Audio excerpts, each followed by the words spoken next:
നമ്മൾ എഫെസ്യർക്ക് എഴുതിയ ലേഖനമാണ് പഠിച്ചുകൊണ്ടിരിക്കുന്നത്. അതിൻ്റെ 3-ാമത്തെ അധ്യായമാണ് നാം പഠിക്കുന്നത്. 3-ാമത്തെ അധ്യായത്തിൻ്റെ 13-ാമത്തെ വാക്യം വരെ നാം പഠിക്കുകയുണ്ടായി. ഇന്ന് 14 മുതലുള്ള ചില വാക്യങ്ങൾ നമുക്ക് വായിച്ച് ധ്യാനിക്കാം എന്ന് വിചാരിക്കുന്നു.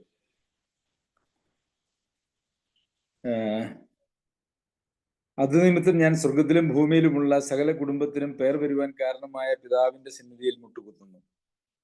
ഇവിടെയും അത് നിമിത്തം എന്ന് പറഞ്ഞതുകൊണ്ട് അത് മുമ്പ് പറഞ്ഞിരിക്കുന്നതായിട്ടുള്ള കാര്യങ്ങളുമായിട്ട് ബന്ധപ്പെട്ടാണ് കിടക്കുന്നത് എന്നുള്ളത് അറിയാമല്ലോ. എന്താണ് അതിന് തൊട്ടു മുമ്പ് പറഞ്ഞിരിക്കുന്നത്? ഞാൻ നിങ്ങൾക്ക് വേണ്ടി സഹിക്കുന്ന കഷ്ടങ്ങൾ നിങ്ങളുടെ മഹത്വമാകിയാൽ അവ നിമിത്തം അധൈര്യപ്പെട്ടു പോകരുത് എന്ന് ഞാൻ അപേക്ഷിക്കുന്നു. അപ്പോൾ പൗലോസ് അപ്പോസ്തലൻ ഇപ്പോൾ ജയിലിലായിരിക്കുന്നതും അതിനെ സംബന്ധിച്ച് വിശ്വാസികൾക്ക് ഒരു നിരാശ വരാൻ ആവശ്യമില്ലാതെ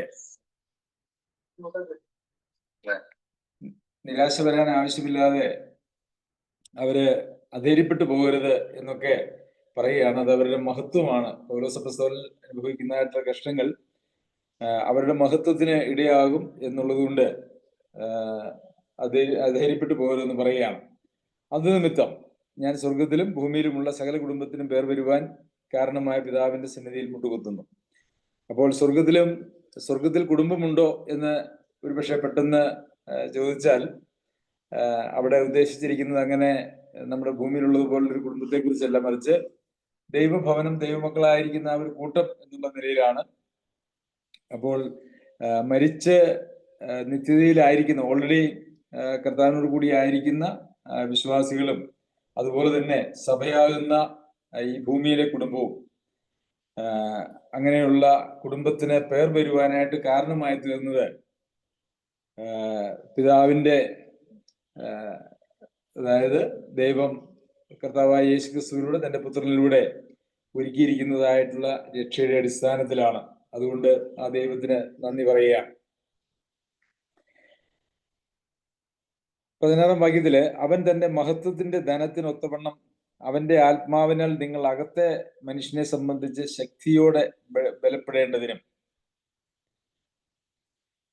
ഇവിടെ പൗലോസ് അപ്പോസ്തലന്റെ ഒരു പ്രാർത്ഥനയാണ് ഈ 3-ാമത്തെ അധ്യായത്തിൽ നാം കാണുന്നത്. 1-ാമത്തെ അധ്യായത്തിൽ നാം ഒരു പ്രാർത്ഥന കണ്ടിരുന്നു. വീണ്ടും ഇവിടെ 3-ാമത്തെ അധ്യായത്തിൽ ഒരു പ്രാർത്ഥനയാണ് നമുക്കിവിടെ കാണാനായിട്ട് കഴിയുന്നത്. അതിൽ ആദ്യത്തെ പ്രാർത്ഥനയുടെ ഭാഗം എന്ന് പറയുന്നത് തന്റെ മഹത്വത്തിന്റെ ധനത്തിനൊത്തവണ്ണം അവന്റെ ആത്മാവിനാൽ നിങ്ങൾ അകത്തെ മനുഷ്യനെ സംബന്ധിച്ച് ശക്തിയോടെ ബലപ്പെടണം. അപ്പോൾ അകത്തെ മനുഷ്യനെ സംബന്ധിച്ച് ശക്തിയോടെ ബലപ്പെടണം എന്നുള്ളത് നമുക്കുള്ള നിർദ്ദേശമാണ്. പുറമേയുള്ള മനുഷ്യൻ, അകമേയുള്ള മനുഷ്യൻ എന്ന് പറയുമ്പോൾ അകമേയുള്ള മനുഷ്യൻ എന്ന് പറയുന്നത് നമ്മുടെ രൂപാന്തരപ്പെട്ട് ദൈവത്തോട് ബന്ധപ്പെടുന്നതായിട്ടുള്ള അല്ലെങ്കിൽ പുതിയ സൃഷ്ടിയായിരിക്കുന്ന മനുഷ്യനെയാണ് ഈ അകമയുള്ള മനുഷ്യൻ എന്ന് പറയുന്നത് കൊണ്ട് ഉദ്ദേശിക്കുന്നത്. അപ്പോൾ ഈ അകമയുള്ള മനുഷ്യൻ ശക്തിയോടെ ബലപ്പെടണം. എന്താണ് അകമയുള്ള മനുഷ്യൻ ബലപ്പെട്ടില്ലെങ്കിലുള്ള അവസ്ഥ എന്ന് ചോദിച്ചാൽ മനുഷ്യൻ വീണു പോകാനായിട്ടുള്ള സാധ്യതയുണ്ട് എന്നുള്ളതാണ്. വിശ്വാസത്തിൽ നിന്ന് പിന്മാറിപ്പോകാൻ സാധ്യതയുണ്ട്. പ്രത്യേകിച്ച് ഈ അവനിമിത്തം അധൈര്യപ്പെട്ടു പോകരുത് എന്ന് ഞാൻ അപേക്ഷിക്കുന്നു എന്ന് 13-ാമത്തെ വാക്യത്തിൽ നാം കണ്ടു. അപ്പോൾ അധൈര്യപ്പെട്ടു പോകുന്നത് പലപ്പോഴും ഈ അകത്തെ മനുഷ്യൻ ശക്തിയോടെ ബലപ്പെടാതിരിക്കുമ്പോഴാണ്. അതായത് വിശ്വാസത്തിൽ ബലപ്പെടണം എന്നുള്ളതാണ് അവിടെ അതിൻ്റെ ആത്യന്തികമായിട്ട് ഉദ്ദേശിച്ചിരിക്കുന്നത്. നമുക്കറിയാം, അനേക വിശ്വാസികളും വളരെ നിസ്സാരമായിട്ടുള്ള കാരണങ്ങൾ കൊണ്ട് അവര് നിരാശരായി പോവുകയും വിശ്വാസം വിട്ടുപോവുകയും ഒക്കെ ചെയ്യുന്നത് നമുക്ക് ചുറ്റും നമുക്ക് കാണാനായിട്ട് സാധിക്കും.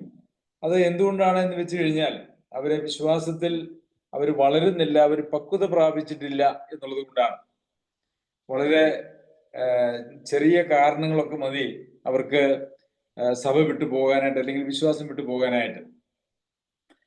അപ്പോൾ അകത്തെ മനുഷ്യനെ സംബന്ധിച്ച് നാം യഥാർത്ഥത്തിൽ ബലപ്പെടുകയാണെങ്കിൽ പൗലോസ് അപ്പോസ്തലൻ പറഞ്ഞതുപോലെ ഉയരത്തിനോ ആഴത്തിനോ ഇപ്പോഴുള്ളതിനോ വരുവാനുള്ളതിനോ മറ്റ് യാതൊരു സൃഷ്ടിക്കോ കർത്താവായ യേശുക്രിസ്തുവിലുള്ള ദൈവസ്നേഹത്തിൽ നിന്നും എന്നെ വേർപിരിക്കുവാൻ കഴിയുകയില്ല എന്ന് ഞാൻ ഉറച്ചിരിക്കുന്നു. അത് അകത്തെ മനുഷ്യൻ ബലപ്പെടുമ്പോൾ ഉണ്ടാകുന്നതായ ഒരു മനുഷ്യന്റെ ജീവിതത്തിൽ ഉളവാകുന്നതായ വലിയ ആത്മവിശ്വാസമാണ്. ഒരു ശക്തിക്കും, ഒരു മനുഷ്യന് ചിന്തിക്കാവുന്നതായിട്ടുള്ള ഒരു ശക്തിക്കും ദൈവസ്നേഹത്തിൽ നിന്നും എന്നെ വേർപിരിക്കുവാനായിട്ട് കഴിയുകയില്ല, അല്ലെങ്കിൽ ദൈവസഭയിൽ നിന്ന് എന്നെ വിടുവിക്കുവാനായിട്ട് കഴിയുകയില്ല. എന്തെല്ലാം സംഭവിച്ചാലും, എൻ്റെ ജീവൻ വരെ പോയാലും കർത്താവിനെ വിട്ട് ഞാൻ പിന്മാറുകയില്ല എന്ന് ഒരാൾ പറയുന്നത് അവന്റെ അകത്തെ മനുഷ്യനെ സംബന്ധിച്ച് ബലപ്പെടുമ്പോഴാണ്. അപ്പോൾ ഈ അകത്തെ മനുഷ്യനെ സംബന്ധിച്ച് ബലപ്പെടുന്നത് എങ്ങനെയാണ് എന്ന് നാം പരിശോധിച്ചാൽ 16-ാം വാക്യത്തിന്റെ തന്നെ ആദ്യ ഭാഗങ്ങളിൽ അവന്റെ ആത്മാവിനാൽ എന്നാണ് നമുക്ക് കാണാനായിട്ട് കഴിയുന്നത്. അപ്പോൾ പൗലോസ് അപ്പോസ്തലൻ 1-ാമത്തെ അധ്യായത്തില് അതുപോലെ തന്നെ 2-ാമത്തെ അധ്യായത്തിലും ഒക്കെ ആത്മാവിനെ നൽകിയിരിക്കുന്നതിനെ കുറിച്ചും ആത്മാവിന്റെ പ്രവർത്തനത്തെ കുറിച്ചും ഒക്കെ പറഞ്ഞിട്ടുണ്ട്. ആത്മാവിനെ നമുക്ക് ഒരു ഉറപ്പായിട്ട് നൽകിയിരിക്കുന്നു, അച്ചാരമായിട്ട് നൽകിയിരിക്കുന്നു, മുദ്രയിട്ടിരിക്കുന്നു. ആ ആത്മാവിനാലാണ് നമുക്ക് അകത്തെ മനുഷ്യനെ സംബന്ധിച്ച് ബലപ്പെടുവാനായിട്ട് സാധിക്കുന്നത്. പലപ്പോഴും വിശ്വാസ ജീവിതത്തിൽ ഏറെ പുരോഗമിച്ചതെന്ന് പറയാൻ പറ്റില്ല, ഏറെ കാലഘട്ടം കഴിഞ്ഞതായിട്ടുള്ള വിശ്വാസികളെന്ന് അവകാശപ്പെടുന്നവരുടെ ജീവിതത്തെ ഒന്ന് പരിശോധിച്ചാൽ പലപ്പോഴും അവര് ഒരു ശിശുവിന് സമാനമായിട്ടാണ് ജീവിക്കുന്നത്. അവരിൽ ഒരു ശക്തിയുമില്ല, ഒരു ബലവുമില്ല എന്നുള്ളതിന്റെ ഒരു പ്രധാനപ്പെട്ട കാരണം എന്ന് പറയുന്നത് ഒരു പക്ഷേ അവര് ഈ ആത്മാവിനാലുള്ള ബലപ്പെടൽ അവരിൽ സംഭവിച്ചിട്ടുണ്ടാകുകയില്ല എന്നുള്ളതാണ്. ആത്മാവ് എങ്ങനെയാണ് ബലപ്പെടുത്തുന്നതെന്ന് ചോദിച്ചു കഴിഞ്ഞാൽ ആത്മാവിനാൽ ശരീരത്തിന്റെ പ്രവൃത്തികളെ മരിപ്പിക്കുക, ആത്മാവിനെ അനുസരിച്ച് നടക്കുക, അതുപോലെ തന്നെ ആത്മാവ് ഉപദേശിക്കുന്നതായ വചനങ്ങൾ, പ്രധാനമായും ആത്മാവ് ഉപദേശിക്കുന്നതായിട്ടുള്ള വചനങ്ങളാൽ ആത്മാവിനെ അനുസരിച്ച് നാം നടക്കുമ്പോൾ ഈ ക്രിസ്തീയ ജീവിതം എന്ന് പറയുന്നത് അത് കൂടുതൽ പക്വതയുള്ളതും അതുപോലെ തന്നെ കൂടുതൽ ശക്തിയുള്ളതുമായിട്ട് തീരും. ഓരോ ദിവസം കഴിയും തോറും രൂപാന്തരപ്പെട്ട് ക്രിസ്തു എന്ന തലയോളം വളരുന്നതിന് ഇടയാകും. നന്മയും പ്രസാദവും പൂർണ്ണതയുമുള്ള ദൈവഹിതം എന്ന് തിരിച്ചറിയേണ്ടതിന് മനസ്സുബുദ്ധിക്ക് രൂപാന്തരപ്പെടുകയും. അപ്പോൾ നാം ക്രിസ്തു എന്ന തലയോളം വളർന്നുകൊണ്ടേ ഇരിക്കുമ്പോൾ നമുക്ക് ശക്തി കൂടുതൽ നമ്മളിൽ ഉളവാകുകയാണ് ചെയ്യുന്നത്. നമ്മളിൽ യാതൊരു വക രൂപാന്തരവും ഇല്ല എങ്കിൽ ജനിച്ചപിടിയെ ഇരിക്കുന്നതായിട്ടുള്ള ഒരു കുഞ്ഞിന് ഒരു ശക്തിയുമില്ല. അപ്പോൾ ആത്മീയമായിട്ട് വീണ്ടും ജന്മം പ്രാപിച്ചതായിട്ടുള്ള ഒരു കുഞ്ഞ്, ഒരു ആത്മീക ശിശു അങ്ങനെ തന്നെ നിലനിന്നാൽ ആ കുഞ്ഞിന് ഒരിക്കലും ബലമുണ്ടാകുകയില്ല. അതിന് വേണ്ടുന്നതായിട്ടുള്ള പോഷണം, പരിശീലനം നമുക്ക് ലഭിക്കുമ്പോഴാണ് അത് ഒരു ബലവാനായിരിക്കുന്ന ഒരു വ്യക്തിയായിട്ട് രൂപപ്പെടുന്നത്. എന്ന് പറഞ്ഞതുപോലെ തന്നെ അതിന് ഭക്ഷണവും പാനീയവും മറ്റ് പരിശീലനവുമാണ് വേണ്ടതെങ്കിൽ ആത്മീയമായിട്ട് ഒരു വ്യക്തി ബലപ്പെടുന്നത് അല്ലെങ്കിൽ വളരുന്നത് അല്ലെങ്കിൽ പക്വത പ്രാപിക്കുന്നത് ദൈവം നമ്മിൽ തന്നിരിക്കുന്ന വീണ്ടും ജന്മം പ്രാപിച്ചിരിക്കുന്ന ആളുകളിൽ കൊടുത്തിരിക്കുന്നതായിട്ടുള്ള പരിശുദ്ധാത്മാവിന്റെ പ്രവർത്തനത്താലും ആ പരിശുദ്ധാത്മാവിന് വിധേയപ്പെട്ട് രൂപാന്തരത്തിന് നമ്മെ തന്നെ സമർപ്പിക്കുന്നതിനാലുമാണ്. പരിശുദ്ധാത്മാവ് ഉണ്ട് എന്ന് വിചാരിച്ചിട്ട് നാം വളർന്നു കൊള്ളണമെന്നില്ല. ആ പരിശുദ്ധാത്മാവിന്റെ പ്രവർത്തനത്തിന് നമ്മെ തന്നെ വിധേയപ്പെടുത്തി നമ്മളിൽ ഒരു ബലപ്പെടുത്തുന്നതായിട്ടുള്ള പ്രക്രിയയ്ക്ക് നാം ഏൽപ്പിച്ചു കൊടുക്കണം. അങ്ങനെയാണെങ്കിൽ മാത്രമേ നമുക്ക് ബലപ്പെടുവാനായിട്ട് കഴിയുള്ളൂ. അപ്പോൾ നമ്മിൽ ഉള്ള പരിശുദ്ധാത്മാവിന്റെ ശക്തിയെക്കുറിച്ച് 1-ാമത്തെ അധ്യായത്തിൽ നാം വായിക്കുന്നുണ്ട്. അളവറ്റ ശക്തിയുടെ വലിപ്പം, നമുക്ക് വേണ്ടി വ്യാപരിക്കുന്ന അളവറ്റ ശക്തിയുടെ വലിപ്പം എന്നാണ് നമ്മോട് വായിച്ചത്. അപ്പോൾ നമ്മുടെ ആത്മീയമായിട്ടുള്ള വളർച്ചയ്ക്ക് എന്തെല്ലാം ആവശ്യമുണ്ടോ അതെല്ലാം നൽകാനായിട്ട് നമ്മളിലുള്ള പരിശുദ്ധാത്മാവിന് സാധിക്കും. ആ പരിശുദ്ധാത്മാവിന്റെ ശക്തിക്ക് യാതൊരു വക കുറവുമില്ല, അപര്യാപ്തതകളുമില്ല. മറിച്ച് നാം അതിന് വിധേയപ്പെടുന്നുണ്ടോ എന്നുള്ളതാണ് ഏറ്റവും പ്രധാനപ്പെട്ടതായ കാര്യം. ഒരാള് പക്വത പ്രാപിച്ചിട്ടുണ്ടോ, ഒരാള് ശക്തിയുള്ളവരാണോ എന്നറിയുവാനായിട്ട് നമുക്ക് വളരെ നിസ്സാരമായിട്ട് എളുപ്പത്തിൽ മനസ്സിലാക്കുവാനായിട്ട് കഴിയും. നിസ്സാരമായിട്ടുള്ള കാര്യങ്ങൾ നമ്മെ വിശ്വാസത്തിൽ നിന്ന് പിന്മാറ്റത്തിലേക്ക് കൊണ്ടുപോവുകയോ നമ്മെ മുറിപ്പെടുത്തുകയോ ഒക്കെ ചെയ്യുന്നതായിട്ടുള്ള സാഹചര്യം നമ്മുടെ ജീവിതത്തിൽ ഉണ്ടെങ്കിൽ നാം ബലഹീനരാണ് എന്ന് നമുക്ക് മനസ്സിലാക്കുവാനായിട്ട് സാധിക്കും. അപ്പൊ നാം ഓരോരുത്തരും നമ്മളുടെ ജീവിതത്തെ ഒന്ന് പരിശോധിക്കേണ്ടത് ആവശ്യമാണ്. ഞാൻ വളർന്നിട്ടുണ്ടോ, അതെയോ എബ്രായ ലേഖനത്തിൽ നാം വായിക്കുന്നത് പോലെ ഇപ്പോഴും ഒരു ശിശു തന്നെയായിട്ടിരിക്കുന്നോ, പാൽ മാത്രം കുടിക്കാൻ കഴിയുന്ന ഒരു ശിശു തന്നെയായിട്ടാണോ നാം ഇരിക്കുന്നത് എന്ന് നമ്മൾ പരിശോധിക്കണം. പിന്നെ ഈ ആത്മാവിനാൽ അകത്തെ മനുഷ്യനെ സംബന്ധിച്ച് ശക്തിയോടെ ബലപ്പെടണമെന്ന് പറയുമ്പോൾ അത് ഏതിനൊത്തവണ്ണമാണ് എന്നുള്ളതാണ് അടുത്ത ചോദ്യം. അതും ഈ 16-ാമത്തെ വാക്യത്തിന്റെ ആദ്യ ഭാഗത്തുണ്ട്. അവൻ തന്റെ മഹത്വത്തിന്റെ ധനത്തിനൊത്തവണ്ണം. അപ്പോൾ നമുക്ക് ബലം ഉണ്ടാകേണ്ടത്, നമ്മുടെ അകത്തെ മനുഷ്യനെ സംബന്ധിച്ച് നാം ബലപ്പെടേണ്ടത് ഏതിനൊത്തവണ്ണമായിരിക്കണം എന്ന് ചോദിച്ചാൽ അവൻ തന്റെ മഹത്വത്തിന്റെ ധനത്തിനൊത്തവണ്ണം. അതിനെ വിശദീകരിക്കാനായിട്ട് നമുക്ക് പ്രയാസമാണ്. ദൈവത്തിന്റെ മഹത്വത്തിന്റെ ധനത്തിനൊത്തവണ്ണമാണ് അവന്റെ ആത്മാവിനാൽ നമ്മുടെ അകത്തെ മനുഷ്യനെ സംബന്ധിച്ച് നാം ബലപ്പെടേണ്ടത്. പ്രിയമുള്ളവരെ, ക്രിസ്തീയ ജീവിതം എന്ന് പറയുന്നത് ഇതാണ്. നാം ബലപ്പെടണം എന്ന് പറഞ്ഞാൽ പോരാ, ആ ബലപ്പെടുന്നത് ഏത് തലത്തിലാണ് എന്നുള്ളത് നാം മനസ്സിലാക്കണം. മഹത്വത്തിന്റെ ധനത്തിനൊത്തവണ്ണം. അതിനെ വിശദീകരിക്കാൻ മനുഷ്യന് സാധ്യമാണ്. എങ്കിലും നമ്മുടെ മുമ്പിൽ വെച്ചിരിക്കുന്നതായിട്ടുള്ള ലക്ഷ്യം എന്ന് പറയുന്നത് എത്രയോ ഉന്നതവും ശ്രേഷ്ഠവുമാണ് എന്ന് ആ വാക്കുകളിലൂടെ നമുക്ക് മനസ്സിലാക്കുവാനായിട്ട് സാധിക്കും. ദൈവത്തിന്റെ മഹത്വത്തിന്റെ ധനത്തിനൊത്തവണ്ണം ബലപ്പെടേണ്ടതിന് ആവശ്യമായിട്ടുള്ള എല്ലാ റിസോഴ്സസും എല്ലാ ശക്തിയും നമുക്ക് നൽകുവാനായിട്ട് പരിശുദ്ധാത്മാവിനെ നമ്മൾ നൽകിയിട്ടുണ്ട്. അതുകൊണ്ട് എനിക്ക് ബലപ്പെടുവാനായിട്ട് എന്നിൽ ഉള്ള ശക്തിയല്ല, എന്റെ തീരുമാനങ്ങളല്ല, എന്റെ പരിപാടികളല്ല, മറിച്ച് പരിശുദ്ധാത്മാവിന്റെ പ്രവർത്തനത്തിന് നാം നമ്മെ തന്നെ വിധേയപ്പെടുത്തുന്നത് വഴി മാത്രമാണ് അത് സാധിക്കുന്നത്. നമ്മുടെ ജീവിതത്തിൽ അങ്ങനെ ഒരു താല്പര്യം, ദൈവത്തിന്റെ മഹത്വത്തിന്റെ ധനത്തിനൊത്തവണ്ണം എനിക്ക് തന്നിരിക്കുന്നതായിട്ട് പരിശുദ്ധാത്മാവിനാൽ എന്റെ അകത്തെ മനുഷ്യനെ സംബന്ധിച്ച് എനിക്ക് ബലപ്പെടണം എന്നുള്ളൊരു ആഗ്രഹമുണ്ടോ? ആ ആഗ്രഹം നമുക്കുണ്ടാകണം. നമ്മുടെ ലക്ഷ്യം അതായിരിക്കണം. നമ്മെ സംബന്ധിച്ചിടത്തോളം നമ്മുടെ ശരീരത്തിന്റെ ആരോഗ്യം നമുക്ക് നിലനിർത്തുവാനും വളർത്തുവാനുമായിട്ട്, അല്ലെങ്കിൽ ശരി അത് പോഷിപ്പിക്കുവാനായിട്ട് നമ്മൾ ഭക്ഷണം കഴിക്കും. അതും വളരെ സമീകൃതമായിട്ടുള്ള ആഹാരം നമ്മൾ കഴിക്കും. പച്ചക്കറികള്, പഴവർഗ്ഗങ്ങള്, അതുപോലെ തന്നെ മാംസം, മത്സ്യം, അതുപോലെ ചോറ്, അങ്ങനെയുള്ള വിവിധങ്ങളായിട്ടുള്ള ഭക്ഷണങ്ങൾ നമ്മൾ കഴിക്കും. വൈറ്റമിൻസ് ഒക്കെ നമ്മൾ കുറവുണ്ടെങ്കിൽ പരിഹരിക്കുവാനായിട്ട് കഴിക്കും. അതുപോലെ തന്നെ വ്യായാമം നമ്മൾ ചെയ്യും. അങ്ങനെ നമ്മുടെ ശരീരത്തിന്റെ ബലത്തെ സംബന്ധിച്ച് നമുക്ക് വലിയ ആകുലതയും അല്ലെങ്കിൽ ഒരു ആകാംക്ഷയും അതിനു വേണ്ടിയിട്ടുള്ള ശ്രമവും നമ്മുടെ ഭാഗത്തുണ്ട്. എന്നാൽ നമ്മുടെ ആത്മാവിനാൽ നമ്മുടെ അകത്തെ മനുഷ്യനെ സംബന്ധിച്ച് ഇതേ ഒരു താല്പര്യം നമ്മളിൽ ഉളവാകേണ്ടത് ആവശ്യമാണ്. അത് നമ്മുടെ ആത്മീയ ജീവിതത്തിന്റെ, ക്രിസ്തീയ ജീവിതത്തിന്റെ ഒരു ലക്ഷ്യമായിരിക്കണം. അപ്പോൾ ഇത് പൗലോസ് അപ്പോസ്തലൻ എഫെസോസിലെ വിശ്വാസികൾക്ക് വേണ്ടിയുള്ള പ്രാർത്ഥനയാണ്. നമ്മുടെ പ്രാർത്ഥനയിൽ എന്തെങ്കിലും ഇങ്ങനെയുള്ള ഒരു മനോഭാവം അല്ലെങ്കിൽ ഒരു പ്രാർത്ഥനയുടെ വാക്കുകൾ ഉണ്ടായിട്ടുണ്ടോ എന്ന് ഒന്ന് പരിശോധിക്കുന്നത് നല്ലതാണ്. അതായത്, കർത്താവേ, അങ്ങയുടെ മഹത്വത്തിന്റെ ധനത്തിനൊത്തവണ്ണം അങ്ങ് എനിക്ക് തന്നിരിക്കുന്നതായിട്ടുള്ള പരിശുദ്ധാത്മാവിനാൽ, ആ പരിശുദ്ധാത്മാവിന്റെ ശക്തിയാൽ എന്റെ അകത്തെ മനുഷ്യനെ സംബന്ധിച്ച് എനിക്ക് ശക്തിയോടെ ബലപ്പെടണം. അതിനുവേണ്ടി ഞാൻ എന്നെ തന്നെ സമ്പൂർണമായി അങ്ങയുടെ ഇഷ്ടത്തിന് ഏൽപ്പിക്കുന്നു. നല്ല ഒരു പ്രാർത്ഥനയാണ് നമുക്ക് പ്രാർത്ഥിക്കാൻ കഴിയുന്നുവെങ്കിൽ.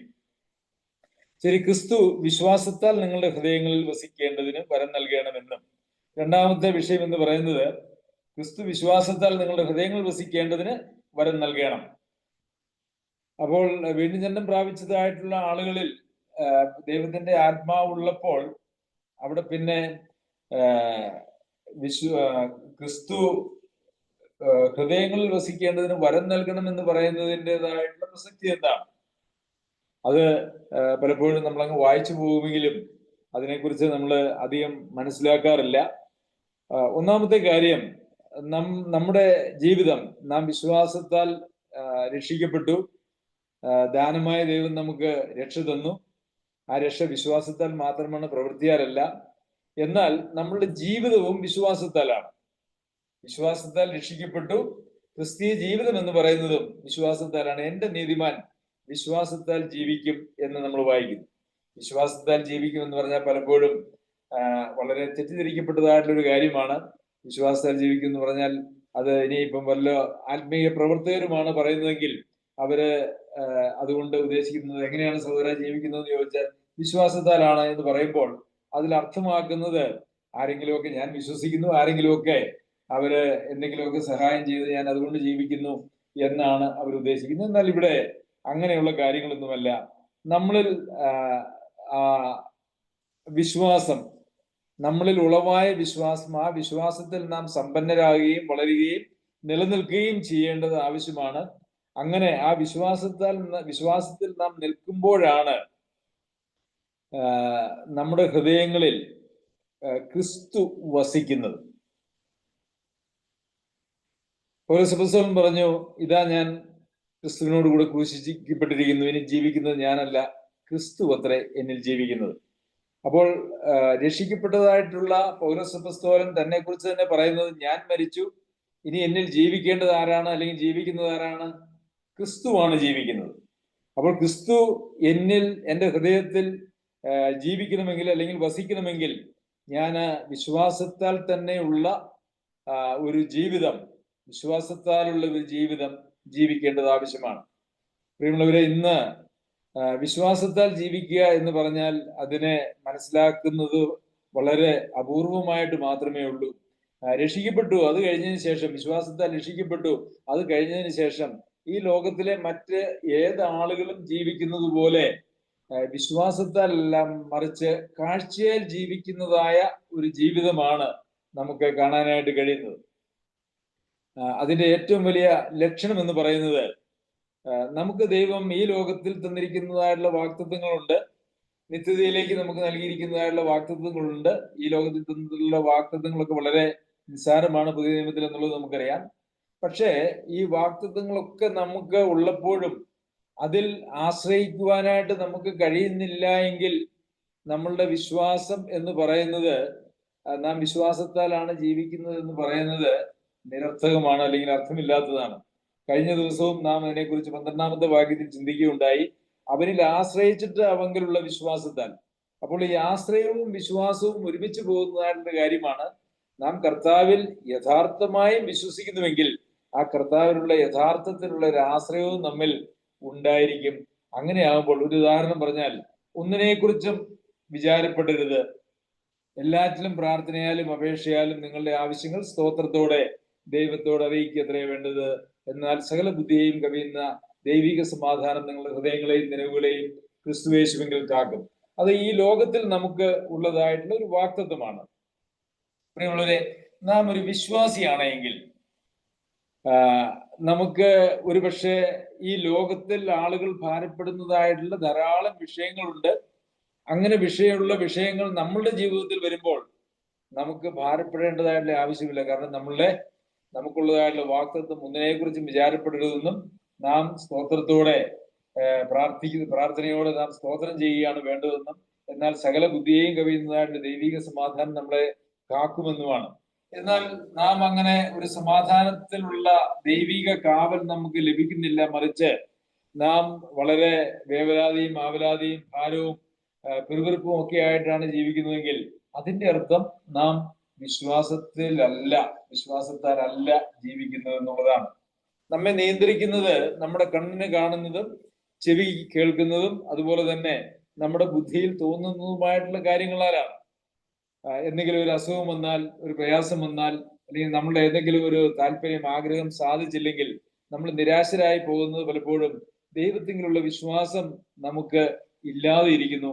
നമ്മൾ എന്തെങ്കിലും ഒരിക്കലും വിശ്വസിച്ച വിശ്വാസം മതി, പിന്നീടുള്ള ജീവിതം കാഴ്ചയാലാണ് എന്നുള്ള തലത്തിലാണ് ഇന്ന് ക്രിസ്തീയ ലോകം മുമ്പോട്ട് പോകുന്നത് എന്ന് നമുക്ക് കാണുവാനായിട്ട് കഴിയും. ക്രിസ്തു വിശ്വാസത്താൽ നമ്മുടെ ഹൃദയങ്ങളിൽ വസിക്കേണ്ടതിന് വരം നൽകണം എന്നും, അപ്പോൾ നമ്മുടെ ഹൃദയങ്ങളിൽ കർത്താവ് വസിച്ച് കർത്താവിന്റെ ഇഷ്ടം ചെയ്യുന്നതിന് നമുക്ക് വിശ്വാസം നമ്മുടെ ജീവിതത്തിൽ ഉടനീളം ആവശ്യമാണ്. അതാണ് അവിടെ അത് പറഞ്ഞതുകൊണ്ട് ഉദ്ദേശിച്ചിരിക്കുന്നത് എന്ന് നാം മനസ്സിലാക്കണം. അപ്പോൾ നാം കാഴ്ചയിലാണോ ജീവിക്കുന്നത്, വിശ്വാസത്താലാണോ ജീവിക്കുന്നത്? വിശ്വാസത്താലാണ് ജീവിക്കുന്നതെങ്കിൽ ക്രിസ്തു നമ്മളിലൂടെ ജീവിക്കുന്നു. കാഴ്ചയാലാണ് ജീവിക്കുന്നതെങ്കിൽ നാം തന്നെ നമ്മളിലൂടെ ജീവിക്കുന്നു. നമ്മളുടെ മാസ്റ്റർ നാമായി കർത്താവിനെ നമ്മുടെ ഹൃദയത്തിന്റെ സിംഹാസനത്തിൽ നിന്നും നാം മാറ്റി എന്ന് തന്നെ ചിന്തിക്കേണ്ടതായിട്ട് വരും. 17-ാമത്തെ വാക്യത്തിന്റെ 2-ാമത്തെ ഭാഗത്ത് പിന്നെ തുടർന്നുള്ള ഭാഗങ്ങളിലും വരം നൽകണമെന്നും, നിങ്ങൾ സ്നേഹത്തിൽ വേരൂന്നി അടിസ്ഥാനപ്പെട്ടവരായി നീളവും വീതിയും ഉയരവും ആഴവും എന്ത് എന്ന് സകല വിശുദ്ധന്മാരോടും കൂടെ ഗ്രഹിപ്പാനും. അപ്പോൾ സ്നേഹത്തിൽ വേരൂന്നി അടിസ്ഥാനപ്പെട്ടവരായി. അപ്പോൾ ദൈവമക്കൾ വേരൂന്നേണ്ടത് എവിടെയാണ്?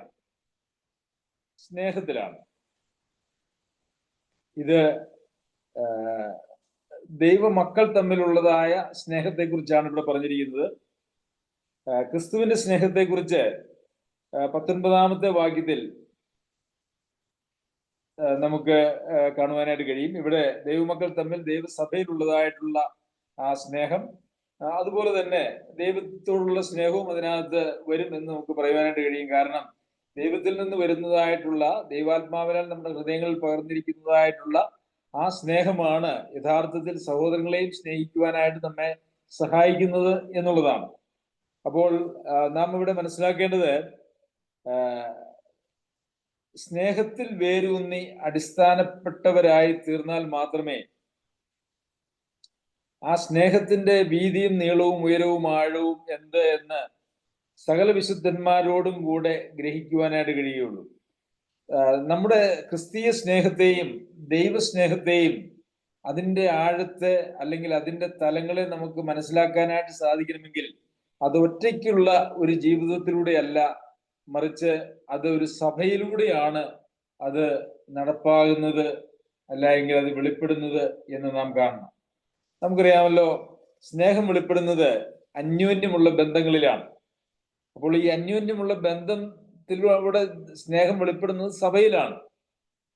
സഭയിൽ നിന്ന് സ്നേഹമാണോ വെളിപ്പെടുന്നത്, അതെയോ പിറുപിറുപ്പും പരാതിയും അതുപോലെ തന്നെ വെറുപ്പും വിദ്വേഷവും ഒക്കെയാണോ സഭയിലൂടെ ഇന്ന് വെളിപ്പെടുന്നത് എന്നുള്ളത് നമുക്ക് നോക്കിയാൽ മിക്കവാറും എല്ലായിടത്തും സ്നേഹത്തെക്കാൾ ഏറെ, സ്നേഹത്തിന്റെ ഭാഷയേക്കാൾ ഏറെ വെറുപ്പും വിദ്വേഷവും പരാതിയും പിറുപിറുപ്പും പക്ഷഭേദങ്ങളുമാണ് എന്ന് നമുക്ക് കാണുവാനായിട്ട് സാധിക്കും.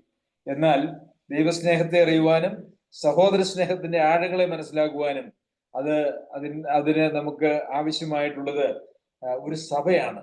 ഇതിനു മുമ്പ് യഥാർത്ഥത്തിൽ 2-3 അധ്യായങ്ങളിലൊക്കെ, പ്രത്യേകിച്ച് 3-ാമത്തെ അധ്യായത്തിൽ സഭയുടെ പ്രാധാന്യത്തെ കുറിച്ച് നമ്മൾ ഏറെ പഠിച്ചിട്ടുണ്ട്, ഏറെ ചിന്തിച്ചതാണ്.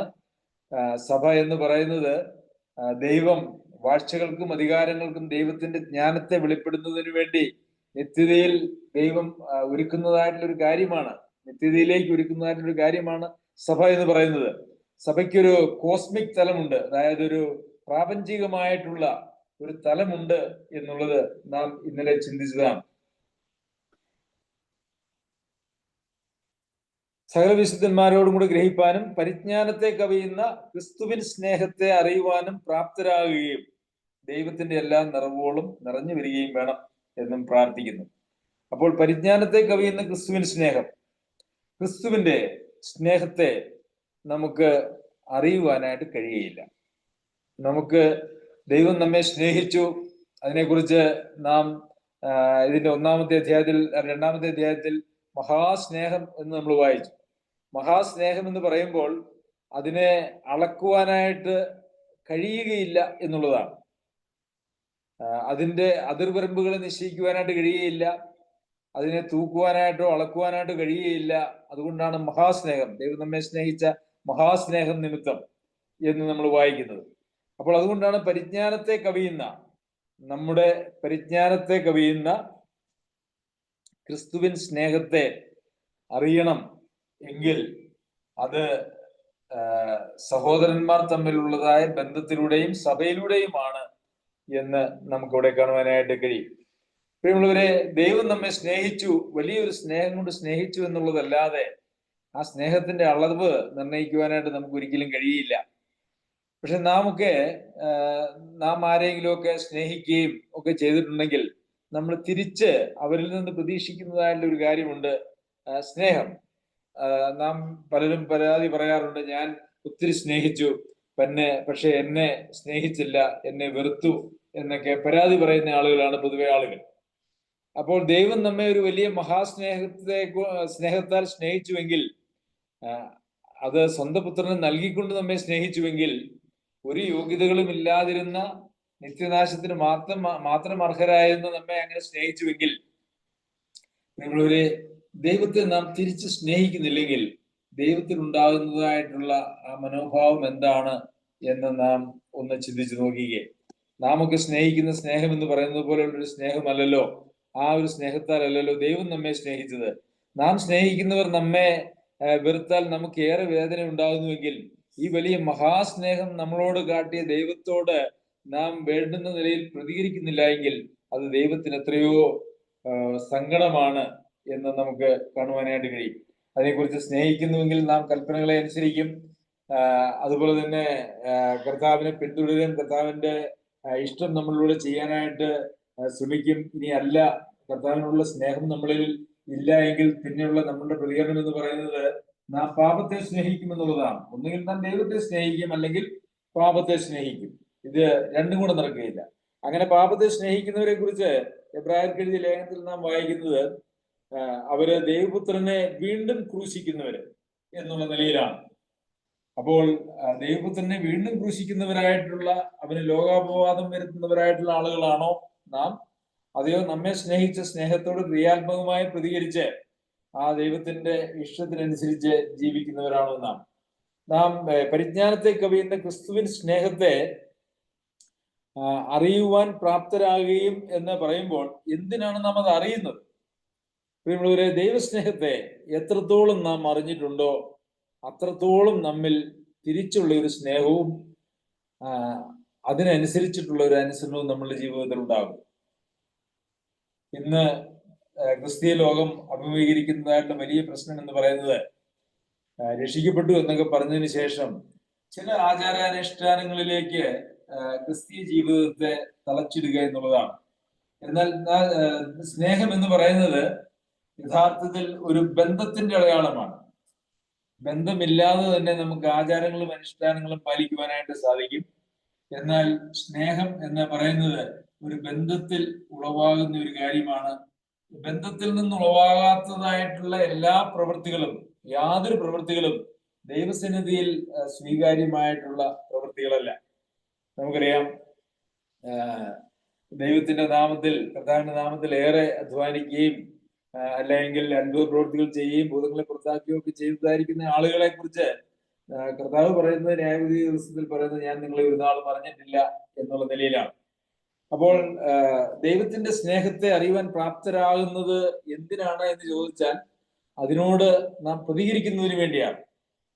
ദൈവത്തിന്റെ സ്നേഹത്തെ ഒന്ന് അറിഞ്ഞേക്കാം, ഒന്ന് അളന്നേക്കാം എന്ന് എന്തെങ്കിലും ഒരു നമ്മുടെ ഒരു ബുദ്ധിയുടെ അല്ലെങ്കിൽ നമ്മുടെ ഒരു അറിവിന്റെ താല്പര്യത്തിൽ, അറിയുവാനായിട്ടുള്ളൊരു താല്പര്യത്തിൽ നാം അത് അറിയാൻ ശ്രമിക്കുകയല്ല ചെയ്യുന്നത്. മറിച്ച്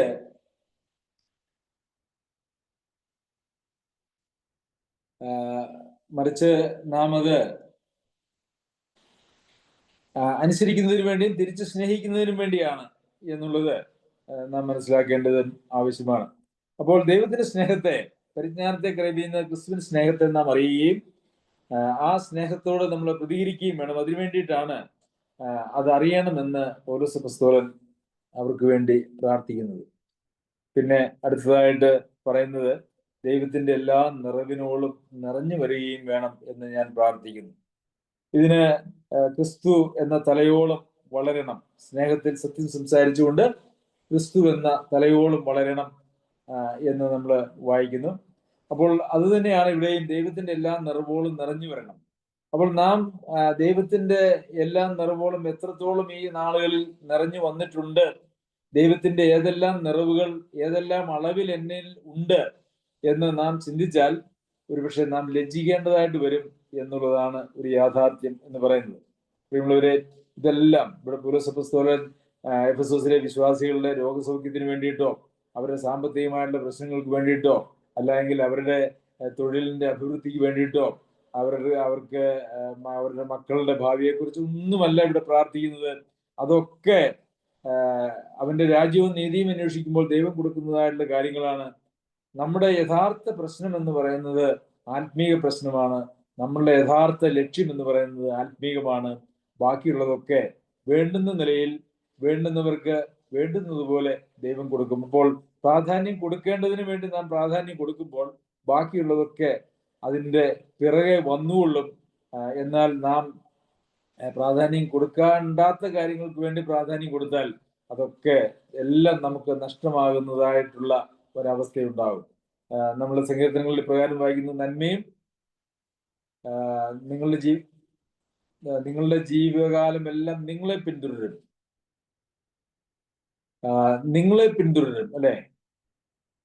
നന്മയും കരുണയും നിങ്ങളുടെ ജീവിതകാലമൊക്കെ നിങ്ങളെ പിന്തുടരുമെന്നാണ്. അപ്പൊ നന്മ നമ്മളെ പിന്തുടരണം, നാം നന്മയെ പിന്തുടരുകയല്ല വേണ്ടത്.